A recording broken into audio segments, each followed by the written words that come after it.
Decision, as you know, Ugandans are very good at just being silent. Well, the impact may not be felt quickly, but it may be gradual. That's why some of these days when you go to some government hospitals, no one wants even to look at you. You are dying there, but people are on their WhatsApp, doctors are on their WhatsApp. They have taken 3-4 months without being paid. And then you have a head of state who doesn't even value any person, apart from maybe his colleagues who fought in the bushes of Ruwero. I would wish, maybe as a head of state, he has his juniors.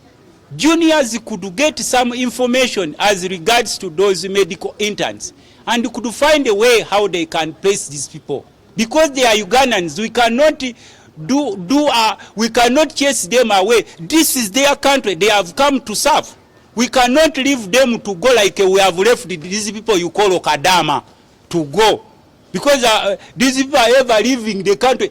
Imagine every day I go to Entebbe airport, I was informed that every day more than 500 younger boys and girls leave Uganda to go and become what you call Okadama. So should we treat these doctors like the way we treat Kadama? Because when the Kadama gets his luggage, they say you go wherever you want to go, whether you go to the desert of Qatar or you go to the desert of Saudi Arabia, it is to whom it may concern. We will not leave these people. We are killing their professions.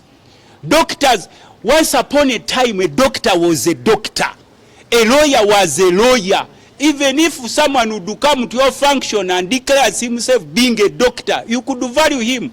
But then came a regime of fighters. For them, they want to undermine everyone as long as you didn't fight with them in the bushes. So does the president want these doctors to hold the guns and go to the bushes and start fighting? That's when we'll start valuing them. The answer is no. We shall not leave these young men to die in their professions. We shall not leave these professionals to languish in poverty as if they are foreigners. These are Ugandans. We should treat them with a lot of respect, more so as leaders of this country. I think the statement which was made by the president of Uganda was uncalled for. When you are head of state, you should find ways how you can handle some issues disregarding the situations. We as members of parliament, we are aware that the country is in financial crisis. We are running a cash crisis economy. We understand that even at times Uganda Revenue Authority cannot collect what is mandated to collect from the taxpayers. Now, given that these medical interns are part of us, they come from us, we should respect their call. There is no way you can say that these people should pay for themselves.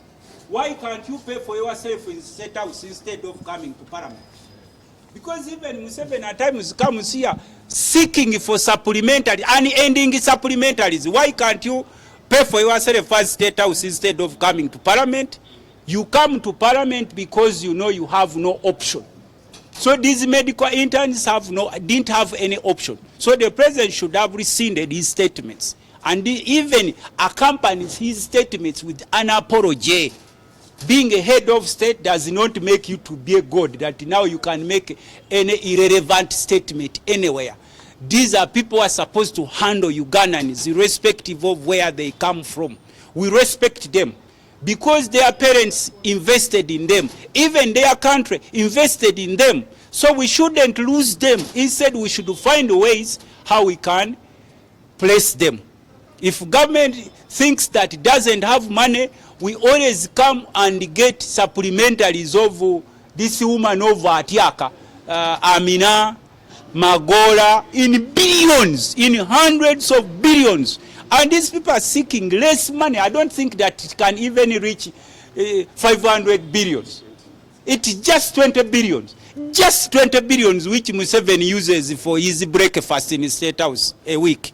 So if we can allocate hundreds of billions to individual companies, why can't we close our eyes as parliament? Because we are leaders and we find we pass a supplementary of those amounts And then these people can go happy and serve their country. But it demoralizes to have a head of state who talks like an LC5, an LC1 chairperson of Nakaseke. Because when you are an LC1 chairperson, you can make any statement because you are talking to a smaller group of people. But these are Ugandans. They come from different parts of the country. They are going to serve different parts of the country, different hospitals. We should find ways how we can re-energize them because they sacrifice a lot. Being a medical doctor is not as easy as being a graduate of BCom. Because under BCom, whatever, we studied 3 years. But these people studied for almost 5 years. So if we just talk like a kwara drinking walaji, it does not help us. I don't know where this country is going, but it is disheartening. And hearing such a statement from a head of state, it is so surprising. What could be the impact of this? Ya teachers nayo yakagiyetugibwe. Baleese bipropose ebitakwatagana mu buli musomesa yadde wa nasara alina okuba ne diguli. Naye nga baleeta propose ezo nga ne mu maka gaabwe bwe babaza diguli ze balina munga nazo olaba mbale za kugeta bugesi. So nze nga omubaka wa palamenti nsuubira nti kino si kyavunaanyizibwa okuddira ba medical interns okubateeka ku kyokya oba okubamalamu amaanyi oba okuba disrespecting. Let's learn to respect people in their professions. That's how these professionals will do their noble work because it is their calling. Bwaba ng'oli calling ye kubeera musawo, find a way how you can help those people. Kuba ntera okulaba wano ne twewola ssente ne tuketalinga n'ebintu ebitayamba. Nze nga nze omubaka parliament nabadde mproposinga. Imagine it ssente ze tututte okutuula eggulu. Just 5 days, but which will even be like 2 days. Tugambye nti tutoleko batugambye the right honorable Joel Senyonyi yagambye kubeno budget ya chama. The right honorable Joel Senyonyi yatugambye they will spend 5 billions. Let me assume ne tugamba nti zino zonna regional sittings tuzisazizam for the betterment of these medical interns. Tubaweyo at least 15 billions of that man as a starter. It can work. So naye bwe tulaba ensezi tulinanye zitusekerera, ensezi tulinanye zitutunuulira, n'abantu kati tebakyalaba relevance ya kusoma. Omuntu yenna bw'aba asomye, they invest time, they invest knowledge, they forego so many things they would have done, but they chose to go to school to take care of this country in terms of medication or health as a science. Kati fe wetubeerawo ne tubazanyirako, then kigenda kubanga si kya bulijjo mu nsi yaffe Uganda. Toka ba medical interns bava mufe.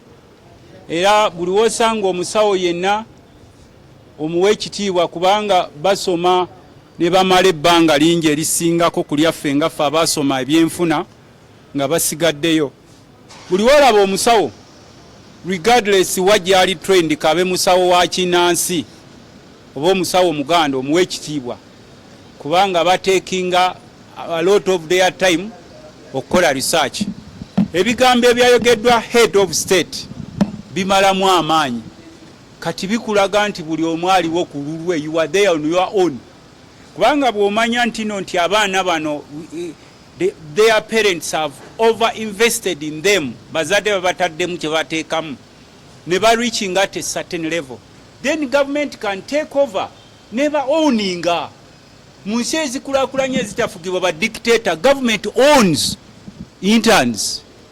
Naye wano olw'okuba nti buli omu ali ku bibye, abakulembeze bayinza n'okulowooza nti no bano ba medical interns bayinza n'okubalowoozesa nti basawo ba kinansi, nti oba basawo ba kinansi bagende beesasulire. Tusobola kugamba musawo ainvestinze time ate nga yaketalinga eri obulamu bwaffe n'otandika okumuzanyirako nti beesasulire. Yet you have some money to give to musicians.